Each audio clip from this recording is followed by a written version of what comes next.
Today, I will discuss how supply and demand determine price and how to better understand graphs. This is standard SSEMI 2C and D. How does price reach equilibrium? It is very important that students understand how a demand or supply curve links price and quantity at every point on the curve. The debriefing at the end of the market simulation games provide wonderful introductions to equilibrium pricing. A classroom market in oil, market in cocoa, or a market in wheat. When you read about supply and demand in the textbook chosen by your school for the high school economics class, the graphs pictured usually represent pure or perfect competition. This is the ideal case for the free market and has many buyers and sellers, none of which have any pricing power. Price is set by the market, and the product is standardized, that is, identical for all practical purposes. A great example is generic cereals, or cotton. Within a certain class of cotton, each bale or module of cotton is identical in quality. Agricultural products are usually examples of pure or perfect competition, up until the point where sellers gain pricing power. That is, the number of sellers is reduced until some sellers can raise their prices and consumers still buy it.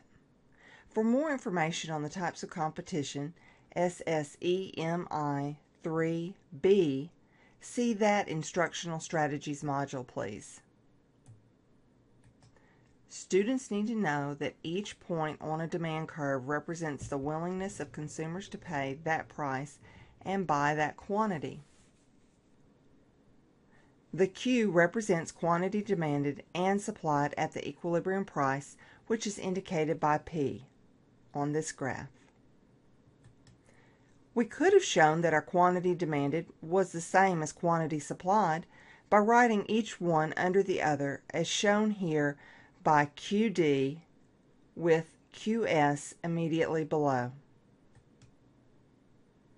Which consumers are willing to pay the most? The top of the demand curve shows us the highest price any consumers are willing to pay and how much they will buy at that price. This is shown by the green arrow. To find the associated price and quantity, dot over to the price axis and then dot down to the quantity axis. Will price stay at P2? What will market forces cause price to do? At a price of P2, the QS is far greater than QD. Remind students what happened at very high prices during the market in oil game the first time you played it. When producers asked very high prices, most buyers laughed and found another seller. After a while, price falls. Ask students, what do we call situations when QD is less than QS? The market is not in equilibrium. In fact, the market is in disequilibrium. This is the opposite. Because QS is greater than QD, there is a surplus because we have product left over or not sold at that price. Ask students what the shelves in the store look like when there are surpluses. They should say that the shelves have product on them and no one is in line. How can the market, the shelf, be cleared of this product? Price must fall. This is a good time to mention stores that deal with the reduction of surpluses, such as Tuesday Morning, or websites such as Overstock.com. The negotiations between buyers and sellers cause price to fall. The green arrows represent the price falling. Price will drop until equilibrium price is reached, that is, where quantity demanded is equal to quantity supplied. On this graph, that is indicated by the Q written in black text. Who is the least willing to pay? The bottom of the demand curve shows us the lowest price any consumers were willing to pay. Use the demand curve to find information about consumers' willingness and ability to pay. Students should realize that if a buyer is not willing to pay any price, no matter how low, that buyer is not in the market. From the bottom of the demand curve, dot over to the price axis to find the associated price, which is labeled P2 on this graph. Then, from the demand curve, dot down to find the associated quantity, which is labeled QD on the graph. Will prices stay this low? No. As you can tell from the graph, no sellers are willing to sell at P2. The supply curve intersects the price axis at a price higher than P2. As you can tell from the green arrows, price will rise as buyers and sellers negotiate until QS is equal to QD, which is the equilibrium price. Now, ask students about supply. Who is willing to sell for the lowest price? Find the lowest point or the bottom of the supply curve. Where supply intersects the price axis represents the fixed cost of producers. Fixed costs are the cost of production that do not change as a seller increases production. Instead, they stay the same. Rent and insurance are typically fixed cost. Where supply intersects the price axis, the associated quantity is zero because a producer will not sell any units at this price. A producer can sell at all prices higher than their fixed cost, but will prefer, of course, to sell when all their costs are paid. A supply and demand graph will not tell us when all of a seller's costs are paid. I ask students, the higher the price, the better, right? Students repel at this thought unless they run their own business. If they babysit or mow lawns, they understand. I highly recommend assigning the producer interview, which will provide students insights into the challenges that producers face. You can find this in the Instructional Strategies module on Economics course extensions, along with other project ideas.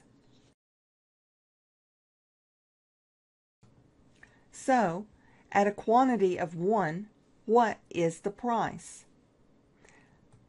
I indicate the associated price and quantity as P2 and QS. Will the selling price stay this low?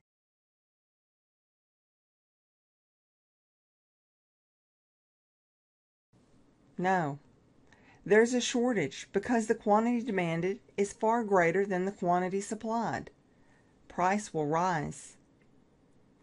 Ask students what the shelves in the store looked like when quantity demanded is greater than quantity supplied. Ask them for examples of a real-world shortage recently. Usually, they might say when a new phone was released, or whenever snow is mentioned for Metro Atlanta grocery stores. The stores are emptied of bread and milk. The shelves have nothing on them, no product remaining, and consumers are usually standing in line. That is a shortage. One advertisement that pictures equilibrium is the ad for Florida's natural orange juice, where the consumer reaches her hand to the shelf and the farmer places the orange juice into her hand. In reality, of course, there's usually more orange juice waiting to be stocked. Market forces of supply and demand cause the price to rise until quantity supplied is equal to quantity demanded at equilibrium price.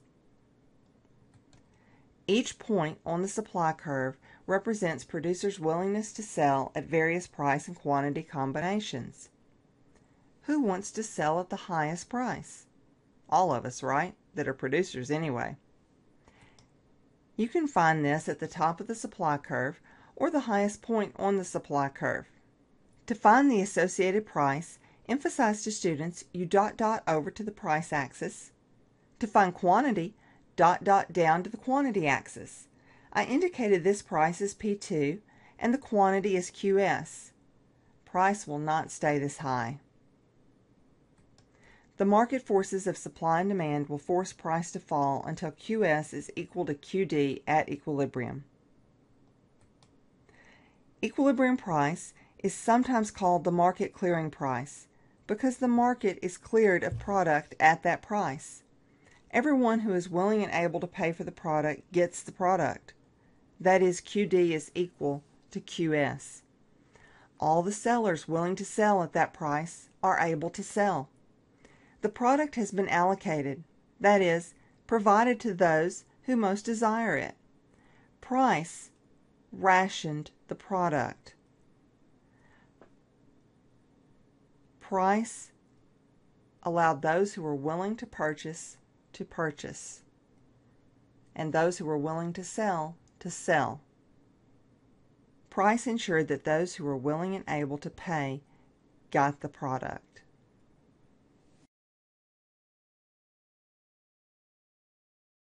Here are the sources.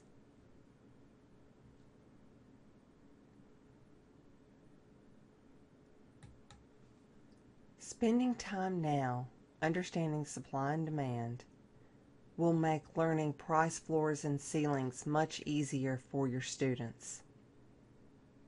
They should also be much more successful at macroeconomics as well. Good luck and have fun teaching.